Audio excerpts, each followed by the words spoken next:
مولانا محمد جعفر خان رکن تلنگانہ اسٹیٹ حج کمیٹی نے بتایا کہ ریاست تلنگانہ سے فریض حج کی ادائیگی کے لیے جانے والے عازمین حج کے اخراجات کی کمی کے لیے صدرنشین ریاستی حج کمیٹی محمد سلیم کی جانب سے متعلقہ سینٹرل حج کمیٹی کے عہدیداروں سے نمائندگی کی گئی اور قریب اس ضمن میں مثبت اقدامات متوقع ہیں۔ رباط کی کشادگی کے ذریعے بھی اخراجات میں کمی ہونے کے امکانات ہیں۔ وہ آج ٹی ٹی وی سے بات کر رہے تھے اور انہوں نے اس بات کی توقع ظاہر کی کہ حج کے اخراجات میں 50,000 تا 1 لاکھ کی تخفیف ممکن ہے۔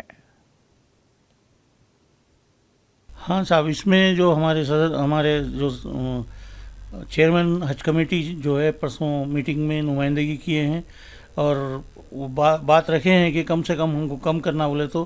ابھی اندازہ یہ ہے کہ 50,000 سے 1 لاکھ روپے تک کم ہونے کی امید ہے، اور اپنے روبات اگر چالو ہوئے تو وہ بھی 50,000 روپے کم ہوتے، اس سے یہ فائدہ ہوتا ہے 50,000 سے 1 لاکھ روپے تک انشاءاللہ عازمین حج کو ایسے فائدہ ہوگا۔ یہ کوشش اسٹیٹ حج کمیٹی کی طرف سے ہمارے چیئرمین سلیم صاحب نمائندگی کیے ہیں۔